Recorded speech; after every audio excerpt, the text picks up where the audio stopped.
1947 నుంచి కూడా ఈ ముళ్ళపందికి ఆ ఊరపంది అంటే అసలు పడనే పడదు. వాళ్ళనంతా బి గ్రేడ్ మనుషుల్ని చూసినట్టు చూస్తారు. ఇక్కడ కరువు వచ్చినా ఆ ముళ్ళపంది ఇన్ని మెతుకులు పంపలేదు. ఇక్కడ వరదొచ్చి చాలా మంది కొట్టుకపోయినా ఆ ముళ్ళపంది పట్టించుకోలేదు. ఇవన్నీ భరించలేకనే ఈస్ట్ పాకిస్తాన్‌ల కొత్త పార్టీ పుట్టుకొచ్చింది, అవామీ లీగ్ అని.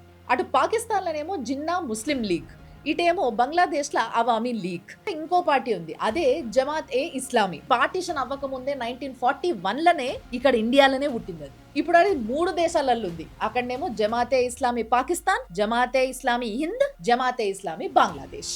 సెక్యులరిజం కి వీళ్ళు డెడ్ అగేనిస్ట్. మిలిటరీని, రజాకార్లని అందరినీ తోలిచ్చు. వెస్ట్ పాకిస్తాన్ చేస్తున్న ఈ అరాచకాలన్నిటికీ జమాత్ ఏ ఇస్లామీ బంగ్లాదేశ్ ఉంది కదా, అది వెస్ట్ పాకిస్తాన్ కి సపోర్ట్ చేసింది. అక్కడ అవామీ లీగ్ పార్టీ గెలిచింది, అధికారంలోకి వచ్చింది. వీళ్ళు అధికారంలోకి రాగానే చేసిన ఫస్ట్ పని ఏందో తెలుసా? జమాతే ఇస్లామీ లీడర్ల పైన వార్ క్రైమ్ కింద కేసులు నమోదు చేసి 5 సంవత్సరాల విచారణ తర్వాత బ్యాన్ చేసింది. ఒక ప్రో ముస్లిం కంట్రీ అయ్యుండి కూడా ఒక ముస్లిం ఆర్గనైజేషన్ ని బ్యాన్ చేసింది. కానీ ఇండియాలో ఏం జరిగింది? 2011లా వీళ్ళు ఏకంగా ఒక పార్టీని లాంచ్ చేసిండ్రు, అదే వెల్ఫేర్ పార్టీ ఆఫ్ ఇండియా. దీనికి కేరళలో ఒక స్టూడెంట్ వింగ్ కూడా ఉంది, దాని పేరు ఫ్రాటర్నిటీ మూవ్మెంట్. ఈ వింగ్ కి హెడ్ ఆఫ్రిన్ ఫాతిమా. ఈమె ఏడ చదువుకుందో తెలుసా? జేఎన్యూలా.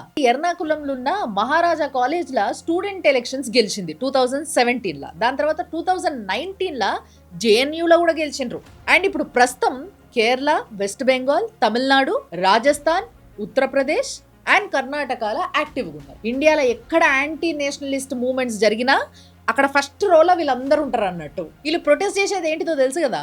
సిటిజన్షిప్ యాక్ట్ పైన ప్రొటెస్ట్ చేస్తారు. అండ్ ఎస్ఐఆర్ ప్రాసెస్ ఏదైతే జరుగుతుందో, అంటే బంగ్లాదేశ్ నుంచి వచ్చిన ఇల్లీగల్ ఇమిగ్రెంట్స్ ఎవరైతే ఇక్కడ ఉన్నారో వాళ్ళు ఎవరు అనే ఎంక్వైరీ జరగొద్దు అన్నట్టు. చూసారు కదా, ఇక్కడ ఈ జమాతే ఇస్లామీ హింద్ ఏదైతుందో అది బ్యాన్ కాకపోగా అది వెల్ఫేర్ పార్టీ ఆఫ్ ఇండియాగా మారింది.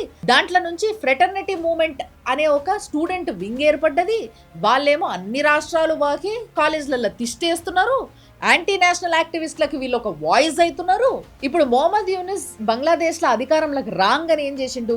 జమాతే ఇస్లామీ బంగ్లాదేశ్ ఏదైతుందో దానిపైన బ్యాన్ ఉండే కదా, దాన్ని ఎత్తేసిండు. డాక్టర్ షఫీకుర్ రహమాన్ వీడేం చేసిండంటే మొన్న ఉస్మాన్ హదీ అనేటైన అంత్యక్రియలకు పోయి ఈయన ఆశయాలు ఏవైతే నెరవేర్చలేకపోయిండో అవన్నిటిని నెరవేర్చడానికి నిరంతరం కృషి చేస్తాం అని ప్రామిస్ చేసిండు. ఆ ఉస్మాన్ హదీ గారి ఆశయం ఏందో తెలుసా? భారతదేశం నాశనం అవ్వడం. సో ఈ జమాతే ఇస్లాం బంగ్లాదేశ్ ఏం చేస్తుంది? ఇప్పుడు ఇక పొద్దున్న లేస్తే ఇండియాని ఎట్లా నాశనం చేయాలని ఆలోచిస్తుంది. దానికి ఎవరు సపోర్ట్ చేస్తారు? ఆ జమాతే ఇస్లాం హింద్ ఒకటి ఉంది కదా మన దగ్గర, సారీ దాన్ని వెల్ఫేర్ పార్టీ ఆఫ్ ఇండియా అంటారేమో, వాళ్ళు సపోర్ట్ చేస్తారు. రెండు ఒకటే చెట్టుకోమలు కదా.